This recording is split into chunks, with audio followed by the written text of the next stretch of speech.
এই সমাজে কিছু মানুষ আছে, কেউ কারোর ভালো সহ্য করতে পারে না, কারোর ভালো দেখলে জ্বলন হয়, হিংসায় জ্বলে যায়। অন্যের উন্নতি কখনো সহ্য করতে পারে না, তাই অন্যের উন্নতিটাকে কিভাবে অবনতি করা যায় সারাক্ষণ ভেবেই চলে। তাকে কিভাবে মাটিতে মেশানো যায় বা পদপিষ্ট করে মারা যায় সেটা সারাক্ষণ তারা চেষ্টা চালিয়ে যায়। এরকম মানুষের থেকে সবাই সাবধান থেকো।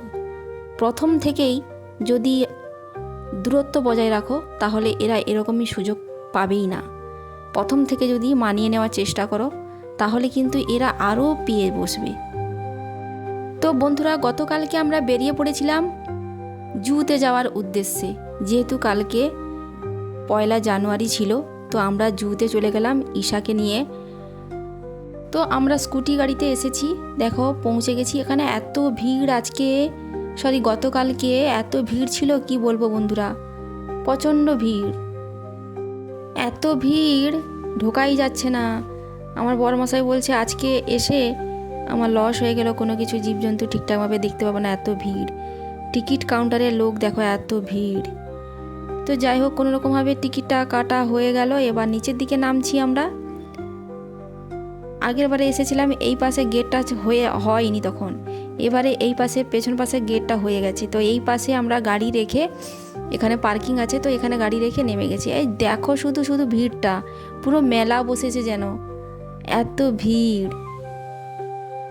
দেখতেই পাচ্ছি না কোনো জীবজন্তু বাচ্চা নিয়ে।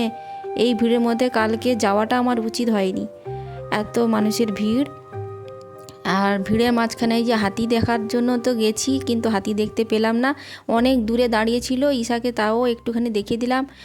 এরপরে ঈশা একটু কুলফি মলাই খাবে বলল, তো একটা কুলফি, 3টে কুলফি মলাই কিনে নিয়েছি। আমিও খেলাম একটা, ঈশাও খেলো একটা।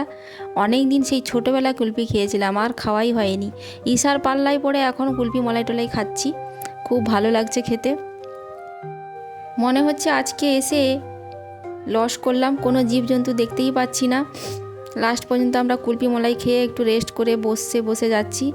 আর লাস্টের দিকে দেখো বাঘটাকে দেখতে পেলাম, অনেক দূরে আছে, দেখতেই পাচ্ছ তোমরা বাঘটা কীরকম হেঁটে হেঁটে যাচ্ছে। আর ঈশা চিৎকার করছে বাঘটাকে দেখে। এই দেখো কত সুন্দর। বাঘ কি অন্যান্য জীবজন্তুরাও খেতে পায়নি, এমন শুকিয়ে গেছে, পেটে কিচ্ছু নেই, তাও তারা চলে যাচ্ছে। অনেক কষ্ট করে বাঘটা দেখতে পেলাম, বাঘের পেটে কিচ্ছু নেই, পেটটা থলথল করছে।